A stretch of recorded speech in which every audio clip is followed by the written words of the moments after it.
సుమన్ టీవీలో మీ business promotions కోసం ఈ కింది నెంబర్ను సంప్రదించగలరు.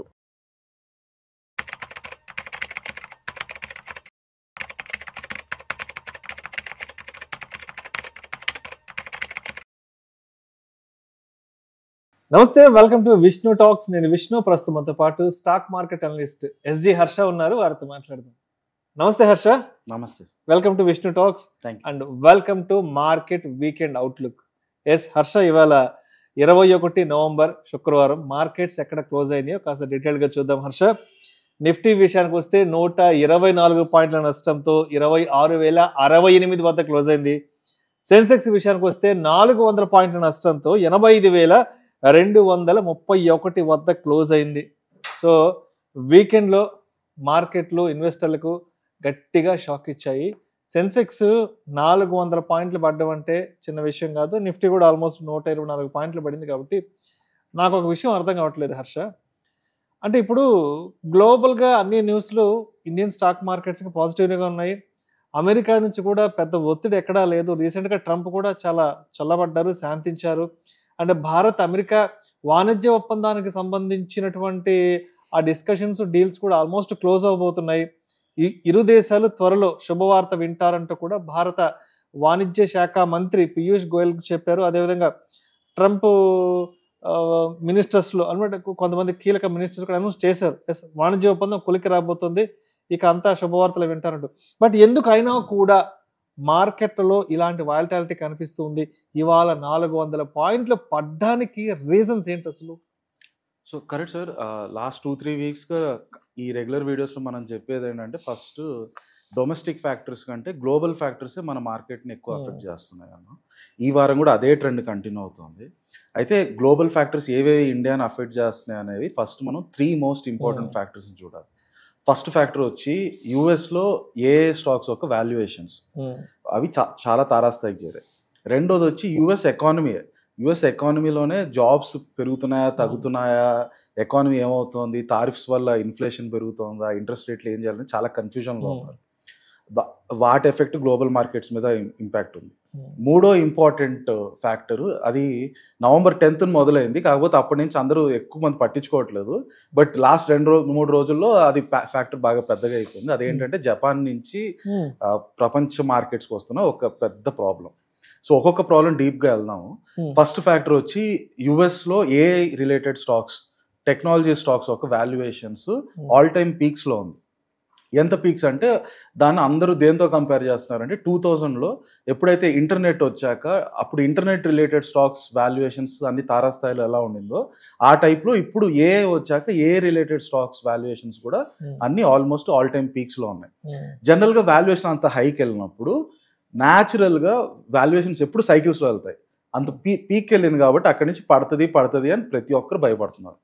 అండ్ దానికి చాలా వ్యాలిడ్ రీజన్స్ కూడా ఉన్నాయి. ఒకటి వచ్చి మీరు చూసారంటే ఏ రిలేటెడ్ కంపెనీస్ అన్ని, ఒక కంపెనీ ఎన్విడియా ఉంది కదా, ఎన్విడియా వచ్చి వాళ్ళ డబ్బులు తీసుకెళ్ళి ChatGPT కంపెనీ ఏదైతే ఉందో, ఓపెన్ ఏఐ కంపెనీ, ఆ కంపెనీలో డబ్బులు ఇన్వెస్ట్ చేసి ఏం చేస్తోంది, ఆ ChatGPT ఓపెన్ ఏఐ కంపెనీ వాళ్ళకి ఎన్విడియా ఇచ్చిన డబ్బులతో తీసుకొచ్చి మళ్ళీ ఎన్విడియా ఒక సెమీ కండక్టర్ చిప్స్ని కొంటున్నారు అనమాట. సో నేనే అమ్ముతాను ప్రోడక్ట్, అల్టిమేట్గా నేను వెళ్ళి ఒక కంపెనీలో ఇన్వెస్ట్ చేస్తున్నా, ఆ కంపెనీ ఆ డబ్బులు తీసుకొచ్చి నా ప్రోడక్ట్స్ని కొంటుంది. దానివల్ల అంత ఇన్ఫ్లేట్ అయిపోతుంది, నా రెవెన్యూస్ ఇన్ఫ్లేట్ అయిపోతున్నాయి, ప్రాఫిట్స్ అన్ని ఇన్ఫ్లేట్ అయిపోతున్నాయి. సో ఇలా సైకిల్లో వెళ్ళేది సస్టైనబుల్ కాదు. లాంగ్ టర్మ్లో ఇలా చేయలేరు. ఎప్పుడైనా లాంగ్ టర్మ్లో ఏంటి, జనాలందరూ వచ్చి మీ ప్రోడక్ట్స్ని కొంటే అప్పుడే మీ ప్రోడక్ట్స్కి ఒక వాల్యూ ఉంటుంది, లాంగ్ టర్మ్లో సస్టైనబుల్గా ఉంటుంది. కానీ ఇలా సర్క్యులర్ ఎకానమీ అంటారు. ఈ సర్క్యులర్ ఫైనాన్సింగ్లో నేను వెళ్ళి ఇంకో కంపెనీలో ఇన్వెస్ట్ చేయడం, ఆ కంపెనీ ఆ డబ్బులు తీసుకొచ్చి మళ్ళీ నా ప్రోడక్ట్స్ని కొనడం, దీంతో ఇన్ఫ్లేట్ చేసేస్తున్నారు అనమాట. సో ఆ కన్సర్న్ చాలా డీప్గా ఉంది. ఈ కన్సర్న్ మధ్యలో లాస్ట్ వీక్లో Nvidia last quarter results announce చేశారు. మీరు అప్పుడు గమనిస్తే ప్రపంచంలో ఉన్న ఫైనాన్షియల్ అనలిస్టులు అందరూ కూడా చాలా సీరియస్గా, చాలా టెన్షన్తో చూసిన రిజల్ట్స్ ఏంటంటే ఎన్విడియా కంపెనీ యొక్క క్వార్టర్లీ రిజల్ట్స్ బాగానే వచ్చాయి కదా, ఇంకా ఏ బబుల్ లేదు, వాల్యుయేషన్స్ లేదు అని అనుకుంటే మాత్రం అది తప్పు అవుతుంది. ఎందుకంటే అసలు ప్రపంచంలో ఉన్న ఫైనాన్షియల్ అనలిస్టులు అందరూ ఒక్క కంపెనీ రిజల్ట్స్ కోసం అంత ఆతృతగా ఎదురు చూస్తారు, టెన్షన్తో ఎదురు చూస్తారంటే దాని అర్థమే అక్కడ ఏదో పెద్ద ప్రాబ్లం ఉంది, రైట్? సో ప్రస్తుతానికి ఏ బబుల్ది ఆ ఫియర్స్ కొంచెం తగ్గినప్పటికీ ఆ ప్రెషర్ మాత్రం మార్కెట్ మీద ఇంకా ఉంది. ఏ రిలేటెడ్ స్టాక్స్ వాల్యుయేషన్స్ ఎక్కువ ఉన్నాయి. యుఎస్ ఎకానమీలో ఈరోజు ఎంటైర్ యుఎస్ స్టాక్ మార్కెట్లో 40 to 45% స్టాక్ మార్కెట్ కేవలం ఒక 7 కంపెనీస్ ఒక వాల్యుయేషన్స్ మీద ఆధారపడి ఉంది. ఆ 7 కంపెనీస్ కూడా ఏఏ కంపెనీస్. ఎనీ టైమ్ ఈ ఏఏ కంపెనీస్ కనుక కరెక్ట్ అయితే దాని ప్రభావం ఎంటైర్ యుఎస్ మార్కెట్ మీద ఉంటుంది. యుఎస్ మార్కెట్ ఒకసారి కుప్పగూలితే దాని ప్రభావం మళ్ళీ ఇండియా మీదకి వస్తుంది. ఇది మన ఫస్ట్ ఫ్యాక్టర్, ఏఐ బబుల్ వల్ల వస్తున్న మెయిన్ ఇష్యూ. మన 3 గ్లోబల్ ఫ్యాక్టర్స్లో సెకండ్ ఇంపార్టెంట్ గ్లోబల్ ఫ్యాక్టర్ వచ్చి US economy. US economy problem ఏంటంటే వాళ్ళకి, నేను ఇంతకుముందు కూడా మీకు చెప్పాను కదా, లైక్ వాళ్ళకు ఉండే ప్రాబ్లమ్స్ని ప్రాపర్ లాంగ్ టర్మ్ సొల్యూషన్తో ఆ ప్రాబ్లమ్ సాల్వ్ చేసుకోకుండా టారిఫ్లు అని చెప్పి ఎంప్లాయ్మెంట్ని బూస్ట్ చేసి రేట్లు పెంచేసి వేరే దేశాల మీద నుంచి వచ్చే డబ్బుల మీద ఆధారపడి ఇలా చేస్తే ఎక్కువ రోజులు చేయలేరు. ఎప్పుడైతే వాళ్ళ ఎకానమీలో ఉండే కోర్ ప్రాబ్లమ్స్, ఎంప్లాయ్మెంట్ సరిగ్గా లేదు. రీసెంట్ జాబ్ క్వార్టర్ చూసారంటే ఎంప్లాయ్మెంట్ పెరిగిందని వస్తుంది డేటా, కాకపోతే అన్ఎంప్లాయ్మెంట్ కూడా పెరుగుతుంది. దాని అర్థం ఏంటంటే మార్కెట్లోకి చాలా మంది వస్తున్నారు ఉద్యోగాల కోసం. దాంట్లో కొంతమందికి ఉద్యోగాలు వస్తున్నాయి కానీ చాలా మందికి ఉద్యోగాలు రావట్లేదు. ఇది ఒక పర్సిస్టెంట్ ప్రాబ్లంగా పెరిగిపోతుంది. ఇలా అన్ఎంప్లాయ్మెంట్ అనేది ఒక ప్రాబ్లంగా పెరిగితే అప్పుడు ఏ కంట్రీ అయినా ఏం చేయాలంటే వాళ్ళు వడ్డీ రేట్లు తగ్గిస్తారు. వడ్డీ రేట్లు ఎందుకు తగ్గిస్తారంటే దానివల్ల బిజినెస్లన్నీ ఎక్కువ లోన్స్ తీసుకొని బిజినెస్లు యాక్టివిటీ పెంచితే అప్పుడు ఎక్కువ మందిని ఎంప్లాయ్ చేస్తారు కాబట్టి అన్ఎంప్లాయ్మెంట్ తగ్గుతుందని. అయితే ఇప్పుడు యూఎస్కి అలా తగ్గించడానికి స్కోప్ తగ్గిపోతుంది. దానికి కారణం ఏంటంటే టారిఫ్లు అని చెప్పి ఎప్పుడైతే స్టార్ట్ చేశారో, టారిఫ్లు అంటే ఏంటి, ఉండే వస్తువుల మీద రేట్లు పెంచేశారా, రేట్లు పెంచేసి దాని అర్థం ఇన్ఫ్లేషన్ పెరిగిపోతుంది. ఇన్ఫ్లేషన్ పెరిగినప్పుడు వడ్డీ రేట్లు తగ్గించలేరు అనమాట ఫండమెంటల్గా. సో ఒకవైపు అన్ఎంప్లాయ్మెంట్ పెరిగిపోతుంది, ఇంకోవైపు ఇన్ఫ్లేషన్ పెరిగిపోతుంది. దీనివల్ల వడ్డీ రేట్లు ఎలా తగ్గించాలి, ఒకవేళ తగ్గిస్తే ఎంతవరకు తగ్గించాలి, ఈ ప్రాబ్లంలో యుఎస్ చాలా డీప్గా ఉంది. అండ్ దీంట్లో ఏమాత్రం ఒక చిన్న రాంగ్ స్టెప్ చేసినా దానివల్ల మొత్తం ఎకానమిక్ పారాలిసిస్లోకి వెళ్ళడానికి స్కోప్ ఉంది. సో మన 3 మేజర్ గ్లోబల్ ఫ్యాక్టర్స్లో ఇది సెకండ్ ఫ్యాక్టర్. ఫస్ట్ వచ్చి యుఎస్లో ఏఐ వాల్యుయేషన్స్, సెకండ్ వచ్చి యుఎస్ ఎకానమీయే హై డెట్లో ఉండడం ఒకవైపు, plus at the same time unemployment పెరగడం, ఇన్ఫ్లేషన్ పెరగడం. మూడోది వచ్చేసి రీసెంట్గా November 10th ఈ ఫ్యాక్టర్ స్టార్ట్ అయింది. అయితే ఎక్కువ మంది ఎక్కువ మాట్లాడట్లేదు. లాస్ట్ 2-3 డేస్లో మళ్ళీ ఈ ఫ్యాక్టర్ పెద్ద ఫ్యాక్టర్ అయింది. అదేంటంటే జపాన్ నుంచి, జపాన్ ఎకానమీని మీరు ఒకసారి అర్థం చేసుకుంటే లాస్ట్ 30 years, గత 30 ఏళ్ళగా వాళ్ళ వడ్డీ రేట్లు ఆల్మోస్ట్ జీరోలో ఉన్నాయి. ఇంకా చెప్పాలంటే కొన్నిసార్లు నెగిటివ్లో కూడా పెట్టారు. వడ్డీ రేట్ నెగిటివ్ ఉండడం అంటే అర్థం ఏంటంటే బ్యాంక్ నా దగ్గర డబ్బులు పెట్టకండి, మీరే ఇంకా తీసుకొని ఇంకా ఖర్చు పెట్టండి అని అనడం. ఓకే, దీనికి యాక్చువల్గా కోర్ రీజన్లోకి వెళ్తే ఒక 2 minute స్టోరీ ఉంటుంది. అది ఏంటంటే సెకండ్ వరల్డ్ వార్ తర్వాత హిరోషిమా నాగసాకి ఎప్పుడైతే బాంబ్స్ పడ్డాయి, ఆటమ్ బాంబ్స్ పడి మొత్తం కుప్పకూలిపోయిందో, జపాన్ యాజ్ అన్ ఎకానమీ బాగా సంక్షోభంలోకి వెళ్ళిపోయింది. అక్కడి నుంచి వాళ్ళు ఆల్మోస్ట్ 1990 వరకు వరల్డ్ లో one of the fastest and the best growth చూపించారు. అప్పట్లో టెక్నాలజీ అంటే జపాన్ అంటే టెక్నాలజీ అంటే ఎర్లీ 90s లో అంటే ప్రపంచం మొత్తానికి టెక్నాలజీని పరిచయం చేసింది జపాన్ అన్నట్లుగా ఉండింది అప్పట్లో సిచ్యువేషన్. కరెక్ట్. సో జపాన్ సూపర్గా గ్రోత్ అయింది 1950s నుంచి 90s వరకు. Extraordinary growth. బహుశా అలాంటి గ్రోత్ మళ్ళీ ఇంక వేరే దేశాలు ఏది కూడా చూపించలేదు. అయితే 1990sకి వచ్చేసరికి ఏమైందంటే ఈ గ్రోత్లో చాలా మంది బయట వాళ్ళు కూడా వచ్చి మాకు కావాలి దీంట్లో స్టేక్ అని చెప్పి అందరూ దాంట్లో డబ్బులు పెట్టడం వల్ల యాసెట్ బబుల్ అని అంటారు. అంటే సేమ్ అక్కడ కూడా వాల్యుయేషన్స్ అన్ని స్కై రాకెట్ అయిపోయాయి. ఎందుకంటే జపాన్ ప్రొడ్యూస్ చేసేది ఇంతే ఉంటుంది, కానీ వాళ్ళు అంత ఫాస్ట్గా ప్రొడ్యూస్ చేసేసరికి ప్రపంచంలో ఉండే పెద్ద పెద్ద ఇన్వెస్టర్లు అందరూ కూడా మాకు కూడా జపాన్లో మేము స్టాక్స్ కొంటాం, మేము జపాన్లో డబ్బులు పెడతాం, జపాన్లో మాకు రియల్ ఎస్టేట్ కావాలని ఓవర్ హైప్ చేసేయడం వల్ల వాల్యుయేషన్స్ అన్ని తారాస్థాయికి వెళ్ళిపోయి 1990కి వచ్చేసరికి మార్కెట్కి రియలైజ్ అయింది బాబు ఇంత వాల్యుయేషన్స్ కరెక్ట్ కాదని చెప్పి. ఎప్పుడైతే అది రియలైజ్ చేశారో ఆ వాల్యుయేషన్స్ యాసెట్ బబుల్ అని చెప్పి కుప్పకూలిపోయింది. కుప్పకూలడం అంటే అర్థం ఏంటి, మీకుండే రియల్ ఎస్టేట్ ప్రైజులు కానీ స్టాక్ ప్రైజులు కానీ ఇవన్నీ పడతా ఉంటాయి. ఇప్పుడు ఏదన్నా పడుతుంది అనుకోండి ప్రైజెస్, అప్పుడు ఎవరన్నా వెళ్ళి కొంటారా వాటిని? ఎవరు కొనరు. ఎందుకంటే నేను కొన్నాక అది ఇంకా పడుతుందేమో అని ఆగుతారు. అలా ఎవరు కొనడం చేయట్లేదు జపాన్లో ఉండే సొంత పాపులేషన్ కానీ బయట ఇన్వెస్టర్స్ కానీ. వీళ్ళందరూ ఏం చేశారు, ఇంకా పడుతుంది అని కొనడం ఆపేసరికి అది ఏమో పడుతూనే ఉండింది. అది అసలు ఒక స్టేజ్కి వచ్చి ఆగడం అనేది ఆగలేదన్నమాట జపాన్లో. సో వాళ్ళు ఎప్పుడైనా సరే మీరు మళ్ళీ నాకు కావాలని డిమాండ్ అప్పుడే మళ్ళీ వస్తు ధరలు పెరుగుతాయి. వీళ్ళందరూ ఎవ్వరు కూడా కొనకపోయేసరికి జపాన్లో కన్సిస్టెంట్గా 30 yearsలో డిఫ్లేషన్ కనిపించింది. మనం ఎప్పుడు ఇండియాలో ఏం మాట్లాడుకుంటే ఇన్ఫ్లేషన్, అమెరికాలో ఇన్ఫ్లేషన్, మన ఇన్ఫ్లేషన్ ఏదో 2% అయింది, 6% అయింది, ఇవన్నీ మాట్లాడుకుంటాం. జపాన్ వాళ్ళు దానికి రివర్స్ మాట్లాడుకుంటారు, డిఫ్లేషన్ మా కంట్రీలో. అంటే ఈ రోజు నేను అరటిపండు 10 రూపాయలు కొంటే రేపు పొద్దున్న 9 రూపాయలు అవుతుంది. సో జపాన్లో కన్సిస్టెంట్గా 30 years డిఫ్లేషన్లో ఉంది. దీనికి ఇంకో ఫ్యాక్టర్ ఏంటంటే, నార్మల్గా ఏదన్నా కంట్రీ ఇలా సంక్షోభంలోకి వెళ్ళినప్పుడు ఆ కంట్రీలో ప్రొడక్టివిటీ పెరుగుతుంది. ప్రొడక్టివిటీ పెరగడం ఏంటంటే, కొత్త యూత్ ఎకానమీలోకి వచ్చి వాళ్ళు పనిచేయడం వల్ల ఎకానమీలో ప్రొడక్టివిటీ పెరిగి, గూడ్స్ పెరిగి, ఓవరాల్గా ఎకానమీ పెరుగుతూ వెళ్తుంది. జపాన్లోకి వచ్చేసరికి ఏమైందంటే, వాళ్ళ యూత్ పాపులేషన్ తగ్గిపోయింది. జపాన్లో population as a factor, population తగ్గిపోయేసరికి నంబర్ ఆఫ్ యూత్ ఎకానమీలోకి రావడం తగ్గిపోవడంతో, ఉన్న పాపులేషన్ బాగా ఏజ్డ్ అయిపోవడంతో వాళ్ళు స్పెండింగ్ కూడా తగ్గించేసారు. ఉండే వాళ్ళందరూ సేవింగ్స్ లోకి వెళ్ళిపోయారు అనమాట. సో ఇలా ఎవరు ఖర్చు పెట్టకపోయేసరికి జపాన్ కన్సిస్టెంట్ గా 30 years డిఫ్లేషన్ లో ఉంది. ఇప్పుడు రీసెంట్ గా for the first time in 30 years ఆ ట్రెండ్ మారుతుంది. ఫైనల్ గా జపాన్ లో ఇప్పుడు ఇన్ఫ్లేషన్ మొదలవడం కనిపిస్తుంది అందరికి. ఈ ఇన్ఫ్లేషన్ కనిపించడం వల్ల ఒక పెద్ద ప్రాబ్లం ఏంటంటే, గత 30 years గా ఏదైతే డిఫ్లేషన్ లో ఉండిందో, అప్పుడు ఏం చేశారు, జపనీస్ ఎకానమీ వడ్డీ రేట్లన్నీ జీరోలో ఉంచి, లేదా కొన్నిసార్లు నెగిటివ్లో ఉంచి, అందరినీ మీరు వచ్చి మా దగ్గర డబ్బులు తీసుకొని వచ్చి మరి ఎకానమీలో ఖర్చు పెట్టండి అని చెప్పేవాళ్ళు. ఇప్పుడు ఎప్పుడైతే ఇన్ఫ్లేషన్ పెరుగుతుందో అప్పుడు సెంట్రల్ బ్యాంక్ ఏం చేస్తుంది, మళ్ళీ వడ్డీ రేట్లు పెంచడం మొదలు పెడుతుంది. రైట్? మీకు ఇన్ని సంవత్సరాలు 30 ఏళ్ళు వడ్డీ రేట్లు జీరో ఉండేసరికి కేవలం జపాన్ వాళ్ళే కాదు, అమెరికాలో ఉండే పెద్ద పెద్ద ఫైనాన్షియల్ ఇన్స్టిట్యూషన్స్ కూడా వాళ్ళందరూ ఏం చేసేవాళ్ళు అంటే, జపాన్కి వెళ్ళి అప్పులు తీసుకొచ్చేవాళ్ళు. ఎందుకు అప్పులు తీసుకొచ్చేవాళ్ళు జపాన్కి వెళ్ళి అమెరికా వాళ్ళు అంటే, వడ్డీ రేట్లు ఆల్మోస్ట్ జీరోలో ఉన్నాయి కాబట్టి కట్టాల్సిన వడ్డీ ఏమీ లేదు, చక్కగా అప్పు తీసుకొచ్చి ఎప్పుడు కావాలంటే అప్పుడు రిటర్న్ ఇవ్వచ్చు. వాళ్ళందరూ ఏం చేసేవాళ్ళు, జపాన్లోకి వెళ్ళి ఈ అప్పులన్నీ తీసుకొచ్చి అమెరికన్ స్టాక్ మార్కెట్లో, ఇండియన్ స్టాక్ మార్కెట్లో ఇన్వెస్ట్ చేసేవాళ్ళు. సో మన ఇండియన్ స్టాక్ మార్కెట్ కానీ అమెరికన్ స్టాక్ మార్కెట్లో కానీ దీంట్లో చాలా వరకు మనీ ఈ జపాన్ నుంచి ఇలా వడ్డీ అప్పు రూపంలో వచ్చిన డబ్బులు.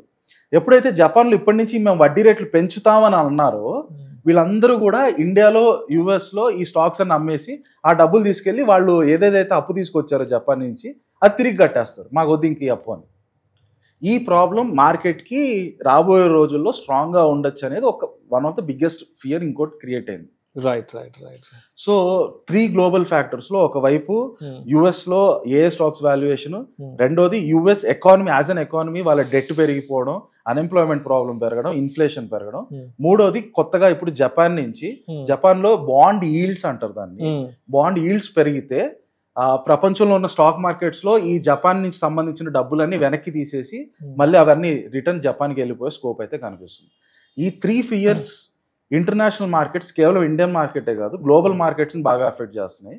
అందువల్ల మన మార్కెట్ ఫండమెంటల్గా స్ట్రాంగ్గా ఉన్నప్పటికీ ఈ ఫ్యాక్టర్స్ వల్ల యు ఆర్ సీయింగ్ దట్ ఒక సైడ్ వేస్ ట్రెండ్లో మార్కెట్ అంత పుంజుకోకపోవడం. అయితే అండ్ చాలామంది ఇన్వెస్టర్స్, చాలామంది వ్యూవర్స్ ఏమంటున్నారంటే, నిఫ్టీ 26,000 క్రాస్ అవుతున్నా కూడా, సెన్సెక్స్ 85,000 క్రాస్ అవుతున్నా కూడా, బట్ స్టాక్స్ పరంగా మాత్రం చాలా బ్లడ్ బాత్ కనిపిస్తుంది. స్టాక్స్లో అంటే పర్టికులర్ స్టాక్స్ విషయానికి వచ్చేటప్పటికి మాత్రం ఎక్కడ గ్రీన్ కనిపించట్లేదు, అన్ని రెడ్లోనే ఉన్నాయి అంటున్నారు. అంటే మార్కెట్లో ఇంత ర్యాలీ కనిపిస్తున్నా కూడా బట్ ఇండివిజువల్ స్టాక్స్ పరంగా ఎందుకు అన్ని రెడ్లోనే ఉన్నాయి అసలు?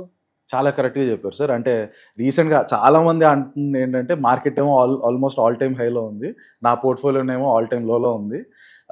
దీనికి ఎగ్జాక్ట్ ఈ 3 ఫియర్స్ మనం ఏదైతే డిస్కస్ చేస్తామో దాన్ని కంటిన్యూ చేస్తూ చూసామంటే, ఫండమెంటల్గా మన ఇండియన్ మార్కెట్ చూసారనుకోండి, అర్నింగ్స్, మన స్టాక్స్ అర్నింగ్స్ Q2 రిజల్ట్స్ ఏదైతే కంప్లీట్ అయిందో లాస్ట్ 1-2 monthsలో మిక్స్డ్ బ్యాగ్ ఆఫ్ రిజల్ట్స్. కొన్ని స్టాక్స్ చాలా మంచి రిజల్ట్స్ ఇచ్చాయి, కొన్ని అంత మంచి రిజల్ట్స్ ఇవ్వలేదు. అయితే బ్రాడర్గా చూసినప్పుడు ఈ రిజల్ట్స్ నన్ను అబ్జర్వ్ చేస్తే, గత 3-4 quartersగా ఏదైతే రిజల్ట్స్ బాగా రావట్లేదు అన్న ట్రెండ్ ఏదైతే ఉందో ఆ ట్రెండ్ ఆల్మోస్ట్ ఒక ఎండ్కి వస్తుంది. నెక్స్ట్ క్వార్టర్ నుంచి రిజల్ట్స్ బాగుండొచ్చు అనేది మన రిజల్ట్స్ని ఈ క్వార్టర్ రిజల్ట్స్ని ఎవరైతే అనలైజ్ చేస్తారో అందరికీ కామన్గా ఉన్న opinion. Earnings down grade cycle అంటారు, ఆ earnings down grade cycle bottom out అయిపోయింది. నెక్స్ట్ క్వార్టర్ నుంచి అర్నింగ్స్ బాగుంటాయి. అర్నింగ్స్ బాగుంటాయి అంటే మామూలుగా ఏం జరగాలి, స్టాక్ ప్రైజెస్ అన్ని పెరగాలి. ఎందుకంటే కంపెనీస్ ప్రాఫిట్స్ అన్ని బాగా వస్తున్నాయి అంటే ప్రతి ఒక్కరు నాకు కూడా ఆ స్టాక్స్ కావాలని అందరూ ఆ స్టాక్స్ మీద పడతారు కాబట్టి స్టాక్ ప్రైజెస్ పెరగాలి. అలాంటిది కంప్లీట్ రివర్స్ కనిపిస్తుంది. ఫస్ట్ మేజర్ రీజన్ ఏంటంటే, ఈ ఎఫ్ఐఎస్ ఎవరైతే ఉంటారో they don't want to play huge role in the market considering 3 main global issues. ఇప్పుడు ఏంటి, ఈ రిస్క్ తీసుకోవట్లేదు ఎఫ్ఐఎస్, మాకు రిస్క్ వద్దా అంటున్నారు. రిస్క్ అనేది మీకు ఎక్కడ ఎక్కువ ఉంటుంది, large cap, mid cap, small cap చూసుకుంటే మీకు స్మాల్ క్యాప్లో హైయెస్ట్ రిస్క్ ఉంటుంది, సెకండ్ లెవెల్లో మిడ్ క్యాప్ ఉంటుంది, అన్నిటికంటే తక్కువ రిస్క్ లార్జ్ క్యాప్లో ఉంటుంది. సో అందరూ నాకు రిస్క్ వద్దని చెప్పి సేఫెస్ట్ ఇన్స్ట్రుమెంట్స్ ఏముంటే లార్జ్ క్యాప్లోకి వెళ్తున్నారు. దానివల్ల ఏమవుతుంది, మిడ్ క్యాప్ స్మాల్ క్యాప్ పెరగట్లేదు, అవేమో ఆల్మోస్ట్ అట్లాగే స్టేబుల్లో ఉంటుంది లేదా కొంచెం కరెక్షన్ చూపిస్తుంది. లార్జ్ క్యాప్ మాత్రం పెరుగుతుంది. మీ నిఫ్టీ ఏంటి, నిఫ్టీ వచ్చి మీ లార్జ్ క్యాప్లో ఫస్ట్ టాప్ 50 స్టాక్స్ సెలెక్ట్ చేసుకుంటారు. సో అందుకని ఏమవుతుందంటే ఇన్వెస్టర్స్ ఎవ్వరు కూడా మాకు మిడ్ క్యాప్ స్మాల్ క్యాప్ వద్దు అనేసరికి జనరల్గా అందరి పోర్ట్ఫోలియో ఎక్కువగా ఈ mid cap small cap composition ఎక్కువ ఉంటాయి. సో వాళ్ళ పోర్ట్ఫోలియోలో mid cap small cap stocks పెరగట్లేదు. బట్ ఓవరాల్గా బ్రాడర్ మార్కెట్ చూస్తే లార్జ్ క్యాప్ స్టాక్స్ పెరగడం వల్ల నిఫ్టీ పెరుగుతున్నట్టు కనిపిస్తుంది. అందుకని కంటిన్యూస్గా నిఫ్టీ మనకి ఆ 26,000 లెవెల్ దగ్గరలో ఉన్నప్పటికీ అందరి పోర్ట్ఫోలియోలు మాత్రం కొంచెం డిక్లైన్లోనే ఉన్నాయి. ఆల్మోస్ట్ ఒక లాస్ట్ 2-3 months చూసారంటే కన్సిస్టెంట్ డిక్లైన్లోనే కనిపిస్తుంది. కొంచెం పెరిగినప్పటికీ సైకిల్స్లో పైకి కిందకి వెళ్తూ డౌన్ ట్రెండ్లోకి వెళ్ళిపోతున్నాం. సో ఏంటైతే అంటే మొత్తానికి ఈ అంటే గ్లోబల్గా ఉన్నటువంటి ఈ 3 factors దృష్టిలో ఉంచుకుని మండేకి మార్కెట్స్ ఏ విధంగా ఉండే అవకాశం ఉందంటారు? అంటే అంటే మార్కెట్ల పరంగా చూస్తే ఏమో ఆల్ టైమ్ హైక్ వచ్చేసామని చెప్పుకోవచ్చు. ఇదేమో 26,000 క్రాస్ అయిపోతుంది, 85,000 వచ్చేసాం. బట్ మార్కెట్లో మళ్ళీ ఎక్కడో ఒక తెలియని కొంత భయం, కొంత వాలటాలిటీ ఉంది కాబట్టి మండేకి ఏ విధంగా రెడీగా ఉండాలంటారు? సో మనం ఏదైతే ఈ గ్లోబల్ ఫ్యాక్టర్స్ డిస్కస్ చేసామో ఇది షార్ట్ టర్మ్ కాదు, ఇవి చాలా అట్లీస్ట్ మేబీ నెక్స్ట్ 1 yearలో చాలా స్ట్రాంగ్ గా వినిపించే ఫ్యాక్టర్స్. అన్లెస్ అండ్ అంటిల్ అవి ఒక కొలిక్ రావడం, ఆ కొలిక్ రావడం అంటే అర్థం ఏంటి, యుఎస్ఏ ఎంతో కొంత క్రాష్ అవ్వాలి. అండ్ మీరు చూసారంటే రెగ్యులర్ గా న్యూస్లు చదువుతున్నారంటే ఈవెన్ గోల్డ్మెన్ సాక్స్, మార్గన్ స్టాన్లీ, వరల్డ్ లో ఉన్న పెద్ద పెద్ద ఇన్స్టిట్యూషనల్ బ్యాంక్స్ కానీ పెద్ద పెద్ద ఇన్వెస్టర్లు కానీ వీళ్ళందరూ కూడా చాలా నెగిటివ్ గా మాట్లాడుతున్నారు యుఎస్ గురించి. యుఎస్ లో మినిమం 20-30% కరెక్షన్ రావడానికి ఆస్కారం ఉందనేది వీళ్ళందరూ ఒక అభిప్రాయం. అది ఎప్పుడైతే అవుతుందో అప్పుడు కానీ మనకి మార్కెట్, మన ఇండియన్ మార్కెట్ మీద ఉన్న పెద్ద రోడ్ బ్లాక్ తప్పుకోదు. మొన్నటి వరకు చెప్పాలంటే ఒక 1 month ముందు వరకు మీరు నన్ను అడిగితే ఇండియా యూఎస్ డీల్ ఎప్పుడైతే కంప్లీట్ అవుతుందో అప్పటి నుంచి మళ్ళీ మన మార్కెట్ పుంజుకోవడానికి స్కోప్ ఉందని చెప్పుండొచ్చు, అదే చెప్పేవాడిని. అయితే ఇప్పుడు ఆ ఫ్యాక్టర్ కంటే పెద్ద ఫ్యాక్టర్స్ ఇవి అయిపోయాయి. సో రాబోయే కాలంలో మేబీ వీళ్ళు ఇండియా యూఎస్ డీల్స్ కూడా త్వరగా కంప్లీట్ అయిపోతుంది అని అంటూనే ఉన్నారు. ఒక 1 to 2 weeksలో ఒకవేళ ఆ డీల్ కంప్లీట్ అయినప్పటికీ దానివల్ల మార్కెట్ మీద చాలా పెద్ద పాజిటివ్ ఇంపాక్ట్ ఉండకపోవచ్చు కూడా, ఎందుకంటే ఈ ఫ్యాక్టర్స్ ఆపి పెట్టడానికి స్కోప్ ఎక్కువ ఉంది. So be very cautious in the market. దయచేసి మార్కెట్లో ఓవర్ ఇన్వెస్టెడ్గా అయితే ఉండకండి. సేఫర్ ఇన్స్ట్రుమెంట్స్ అయినా గోల్డ్, సిల్వర్, బాండ్స్ వాటికి షిఫ్ట్ అయిపోవడం better on a long term basis. Maybe for the next 1 year మార్కెట్స్లో వాలటిలిటీ ఎక్కువ ఉండడానికి ఆస్కారం చాలా ఎక్కువ. Right. Thank you so much Harsha. Thank you.